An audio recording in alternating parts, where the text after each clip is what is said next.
নমস্কার, লিনাস ওয়ার্ল্ডে আপনাদের স্বাগত।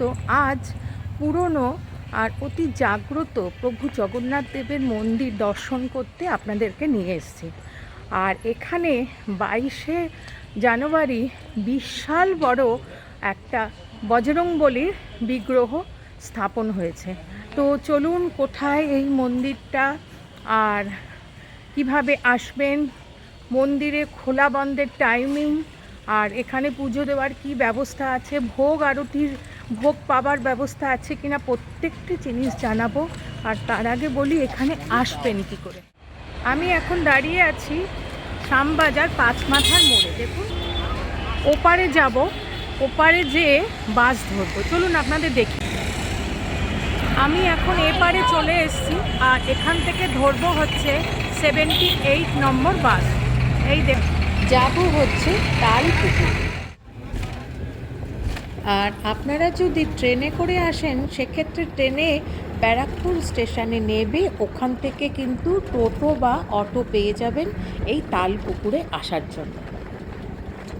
78-এ ধরে দেখুন এই তালপুকুর এইখানটায় নেবে, এইখানটায় নেবে এই দিকে চলে যাচ্ছে, কিন্তু ব্যারাকপুর চলে যাচ্ছে এদিকে।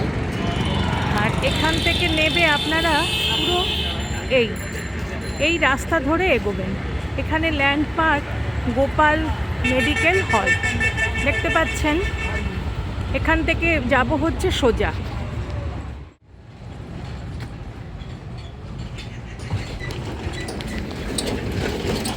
বাস স্টপেজ থেকে এই অবধি একদম হেঁটে 2 থেকে 3 মিনিট। দেখুন, একদম মন্দিরের সামনে পৌঁছে গেছি, একদম মন্দিরের সামনে পৌঁছে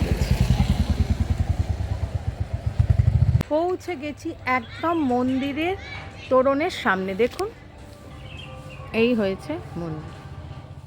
প্রবেশদ্বারের দুপাশে রয়েছে দুটি সিংহ, তার মানে সিংহদুয়ার। আর ওপরে তোরণের ওপরে রয়েছে বিষ্ণুর কল্কি অবতারের অপূর্ব সুন্দর একটা বিগ্রহ। আর পুরো তোরণটি অপূর্ব সুন্দর ফুলের কারুকার্য করা, খুব সুন্দর লাগছে। চলুন এবার ভেতরে প্রবেশ করি।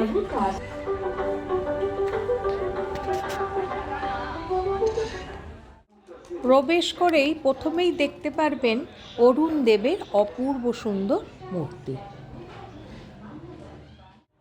আচ্ছা, সিঁড়ি দিয়ে ওপরে উঠলেই পৌঁছে যাবেন মূল মন্দিরের একদম সামনে। আর মূল মন্দিরের ওপরে দেখুন নানা রকম পৌরাণিক কাহিনীগুলো মূর্তির মাধ্যমে বর্ণনা করা হয়েছে। মূল মন্দিরের দুপাশেও কিন্তু দুটো সিংহ মূর্তি রয়েছে, আর তার ওপরে রয়েছে প্রভু জগন্নাথ দেবের একটা সুন্দর মূর্তি, আর বাঁ দিকে রয়েছে মা দুর্গার একটা সুন্দর মূর্তি। তার ওপরে রয়েছে বিষ্ণুর 10 অবতারের ছোট ছোট মূর্তি। এখানে নামও লেখা আছে, তাও আপনাদের বলছি। প্রথমেই রয়েছে মৎস্য অবতার, কূর্ম অবতার, বরাহ অবতার, নরসিংহ অবতার, বামন অবতার, পরশুরাম অবতার, রাম অবতার, বলরাম অবতার, বুদ্ধ অবতার ও কল্কি অবতার। আর তার ওপরে রয়েছে বিষ্ণুর অনন্ত শয্যার যে দৃশ্যটি রয়েছে অপূর্ব সুন্দরভাবে এখানে ফুটিয়ে তোলা হয়েছে। এছাড়াও আরও অনেক বিগ্রহ রয়েছে। নাট মন্দিরের ভেতরে রয়েছে, প্রথমেই দেখতে পারবেন গরু স্তম্ভ, আপনাদেরকে দেখাচ্ছি। তার আগে দেখুন পুরো নাট মন্দিরের ভেতরটা কি অপূর্ব সুন্দর, আর পৌরাণিক কাহিনীগুলো মূর্তির মাধ্যমে খুব সুন্দরভাবে ফুটিয়ে তোলা হয়েছে। আর মন্দিরের ওপরের সিলিংটাও দেখুন অপূর্ব সুন্দর কারুকার্য আর রং বেরঙের নকশা করা। দেখতে পাচ্ছেন কি সুন্দর লাগছে, আপনাদের কি বলবো।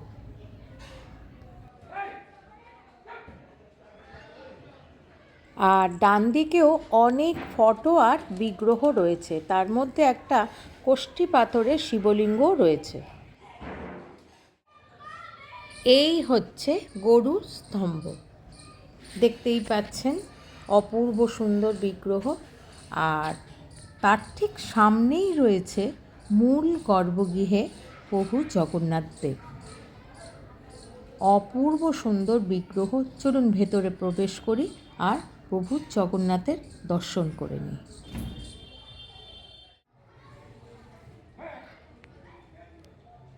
প্রবেশপথের প্রথমেই দেখতে পারবেন দুপাশে বিষ্ণুর দ্বাররক্ষক জয় আর বিজয়ের মূর্তি।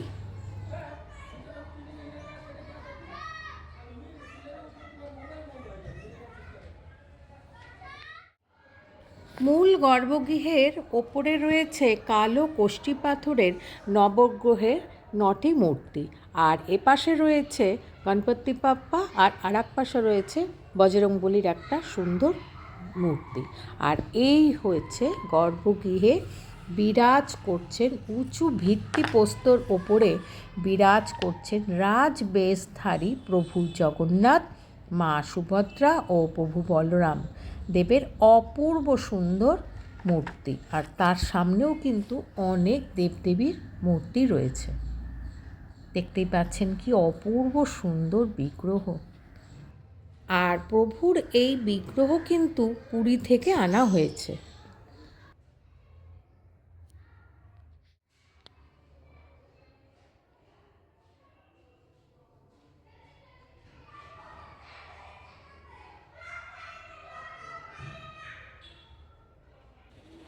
এই যে দেখতে পাচ্ছেন প্রবেশ পথ, আর এই প্রবেশ পথের পাশেই দেখতে পাচ্ছেন বিশাল বড় আকৃতির বজরংবলীর মূর্তি। চলুন আপনাদের দেখাচ্ছি। আচ্ছা, দেখতে পাচ্ছেন উঁচু বেদির ওপর বিশাল বড় আয়তন বজরংবলীর অপূর্ব সুন্দর বিগ্রহ প্রতিষ্ঠা করা হয়েছে।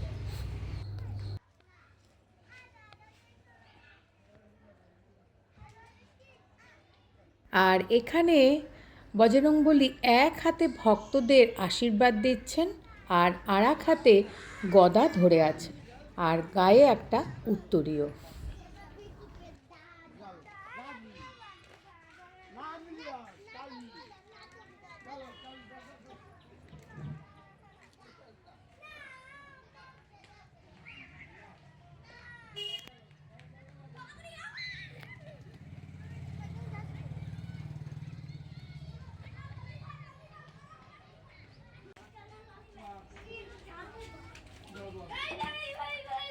প্রতিটি প্রভু জগন্নাথ দেবের মন্দিরই কলিঙ্গ শিল্পতে তৈরি।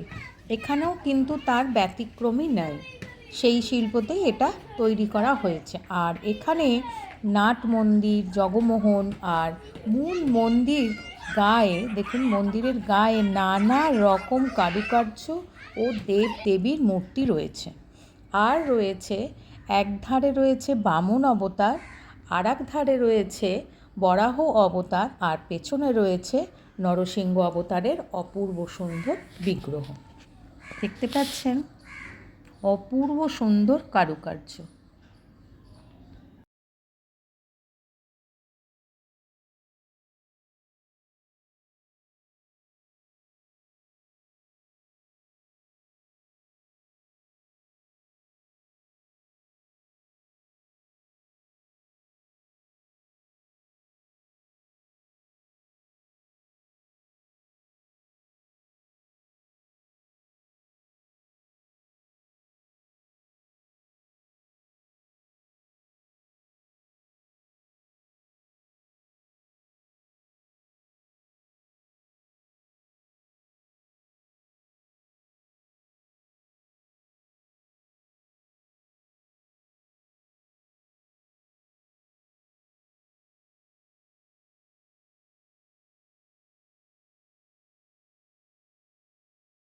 এটা হচ্ছে মা লক্ষ্মীর মন্দির, আর এই হয়েছে অপূর্ব সুন্দর মায়ের বিগ্রহ।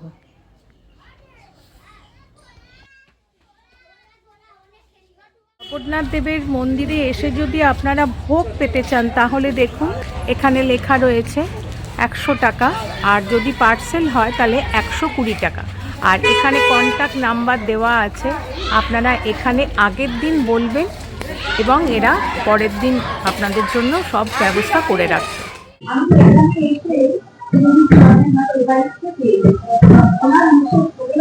মন্দির খোলা বন্ধ টাইমিং ও প্রসাদের ব্যাপার সম্পূর্ণ মন্দির খোলা হয় 5:30টার সময় সকালে, দিন 1টার সময় বন্ধ হয়, 12:30টার সময় ঠাকুরের মহাপ্রসাদ চাপানো যায়, আবার 4টের সময় খুলে রাত্রি 9টার সময় বন্ধ হয়, 6:30টার সময় মহা আরতি হয়। আর বছরে প্রায় সব সময় এখানে কিছু না কিছু প্রোগ্রাম লেগেই থাকে। এমনি জগন্নাথ মন্দিরে প্রায় 12 মাসে 13 পর্বতা বাঁধাই আছে, কিন্তু আবার এই মন্দিরে প্রত্যেক মাসে একটা দুটো প্রোগ্রাম হয়ে থাকে। এখানে তো আছে বহুত কিছু কাজ, এই হনুমান প্রাণ প্রতিষ্ঠা হবে, হোলি আসছে, আর ডেট ফেল হয়ে গেছে, আরেকটা ডেট ফিক্স হবে, তারপরে কিছু হবে। শিবরাত্রি আসছে, শিবরাত্রির পরে হোলি, তারপরে রামনবমী। এমনি মন্দিরে বছরে 4বার কমিটি থেকে কিছু প্রোগ্রাম হয়, লোকদের খাওয়ানো যায়। এখানে সব থেকে বেশি প্রসিদ্ধ পুজো হচ্ছে রথ পুজো আর কার্তিক পূর্ণিমা। এই দুটো সব থেকে বেশি প্রসিদ্ধ পুজো। আর এমনি তো সবসময় লেগেই থাকে, বহু দূর থেকে লোকেরা আসে এখানে পুজো টুজো করতে। একটা মন্দির ঠাকুরের এইরকম কৃপা আছে, যে যা চাইছে প্রভুকে ভক্তির সহিত যে যা চাইছে পেয়েছে। কারো একটু লেট হয়েছে কি কারো জলদি হয়েছে, কিন্তু সবাই মনকামনা পুরো হয়েছে। এই জীবন্ত দেবতা সবাই শুনে। আর এই মন্দিরে সেবা করতে করতে আবারও 50 বছর হয়। বাচ্চা থেকে আমি ঠাকুরের সেবা করে আসছি। মন্দিরের ইতিহাস তো বহুত বড়, কিন্তু সেটা আমি বলতে পারবো না, সেটা কমিটির সঙ্গে যোগাযোগ করে আপনি জিজ্ঞাসা করে নেবেন। প্রভু জগন্নাথ ভেসে এসেছিলেন, মানে নিজে থেকে। হ্যাঁ, এই যে ঠাকুর দেখছেন এ হচ্ছে পুরীর মূর্তি। এর আগে যে মূর্তি ছিল প্রায় কমসে কম 150 বছরের মূর্তি ছিল, সেই ঠাকুর গঙ্গায় ভেসে এসেছিল। তাকে কিছু লোক তুলে ওখানে একটা গাছ আছে, গাছের গোড়ায় বসিয়ে পুজো করত। পুজো করতে করতে 2 দিন 3 দিন পর্যন্ত রেখে পুজো করলো, তারপরে আবার নিয়ে সেই গঙ্গায় মিলিয়ে দিয়েছে। মূর্তি চলে গেছে। তারপরের দিনে আবার দেখছে সেই যেখানে মিলিয়েছিল সেইখানেই লেগে আছে। তারপরে আমাদের এই ওড়িয়া সমাজরা সবাই ওই মূর্তিটাকে উদ্ধার করে নিয়ে এলো, এখানে একটা লাইন কোয়ার্টারে রেখে পুজো করলো। পুজো করার পরে ধীরে ধীরে চাঁদা টাদা করে ঠাকুরের কিছু না কিছু পর্বপর্বাণী করে যে, সেই দিন থেকে এসব লেগেই আছে। আর সেই লাইন কোয়ার্টার থেকে ওই যে মন্দিরটা তৈরি হচ্ছে, ওইখানে একটা মন্দির ছিল, ওইখানে ঠাকুরকে বসিয়ে পূজা করানো যায়। ওই মন্দিরটা একটু ড্যামেজ হয়ে গেল, তারপরে এই মন্দিরটা তৈরি হয়েছে। এই মন্দিরটা তৈরি হওয়ার পর ঠাকুরকে এখানে স্থানান্তরিত করা হয়েছে। সেই মন্দিরটা আবার তৈরি হচ্ছে ভেঙে। এই মন্দিরটা 2006 উদ্বোধন হয়েছে। এর আগে ওই মন্দিরে পুজো হতো। হ্যাঁ, ওটা ভেঙে আবার নতুন তৈরি হচ্ছে। ওটা 3টে মন্দির হবে, একটা রাধাকৃষ্ণ মন্দির, আর একটা রাম লক্ষণ সীতা মন্দির, আর একটা শিব আর আপনার কি বলে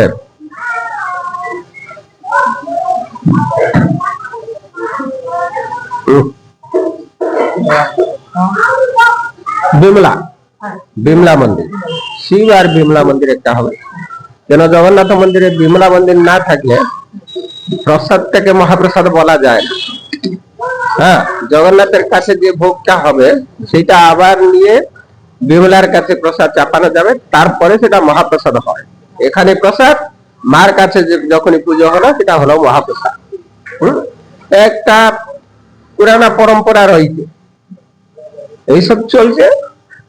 আর এখানে তো কিছুই ছিল না, যে আপনি দেখছেন এইসব যে আপনার পাথর দিয়ে নাম লেখা হয়েছে চাঁদাতেই হয়েছে। এখানে কোনো ট্রাস্ট বোর্ডও নেই, এখনো মন্দির চাঁদাতেই চলে, আর ওই ভাড়া টাড়া যেটুকুনি পয়সা আছে সেই পয়সা দিয়ে খরচা হয়, সব হয়। এখনো অব্দি কোন নেতা কি কোন সরকারি সহায়তা এখনো অব্দি কিছু এখানে পাওয়া যায়নি। যাই হোক, জগন্নাথের যেরকম সেবা হচ্ছে, তার যেরকম ইচ্ছা সেরকমই যতটা আমরা পারি করতে যাচ্ছি। আমার পরে কিরকম হবে না হবে সেটা তো আমি বলতে পারবো না। আমার হিসাবে আমি যেরকম প্রভুর ইচ্ছায় আমি যেরকম করি। আচ্ছা, বাইরে লেখা রয়েছে যে এখানে যারা আসবে প্রসাদের মূল্য 100 টাকা। হ্যাঁ, প্রসাদ বলে যেটা আছে মহাপ্রসাদ, এখানে একটা বোর্ড লাগানো আছে, তাতে লেখা হয়েছে সর্বনিম্ন 100 টাকা রাখা আছে, যেটা কি বসে খাবার জন্য। বসে খেলে 100 টাকা, পার্সন নিলে 120 টাকা। আর 120 টাকা যেটা তারা পার্সনে নেয়, তারা একজন খেয়ে আর বেঁচে যাবে, দুজন খাবার মতো তাতে দেওয়া হয়। একটু বেশি করে দেওয়া হয়। আজকের সময় 100 টাকার কিছু নয়, তবু একটা মন্দির সবাইকে সন্তুষ্ট করার জন্য একটা রেট ধারণা হয়েছে। ওখানে যে কন্টাক্ট নাম্বারটা দেওয়া আছে ওখানেই ফোন করে আসতে হবে। সেই নম্বর আছে, সেই নম্বরে আপনি আগে বুক করবেন। একদিন আগে বুক করলে একটু ভালো হয়। আর এমনি যদি এমার্জেন্সিতে আপনি ভোগ খেতে চাইবেন, তাহলে সকাল 9টার ভিতরে আপনি কল করে জানিয়ে দেবেন যে আমরা এই টাইমে আসছি, ভোগ খাবো। তবে হবে। 9টার পরে আমি আর কার অর্ডার রাখি না। আমার বাজার টাজার করতে হয়, তো রান্না করতে হবে, একলা মানুষ, সেই জন্য আমি 9টা অব্দি টাইম রেখেছি এমার্জেন্সির জন্য। না হলে একদিন আগে অর্ডার করলে ভালো। আজকে এই 6 জন এসেছিল দূর থেকে, শেখপুর থেকে, তারা অর্ডার করে গেছে 6টা ভোগ, কালকে নেবে, পার্সেল নিয়ে যাবে। এইসব জিনিস প্রভুর যা ইচ্ছা। নমস্কার। এখানে দুটো মন্দিরও হচ্ছে। আচ্ছা, শিব মন্দির, বিমলা মন্দির, আর পেছনে হবে রান্নাঘর। আচ্ছা আচ্ছা।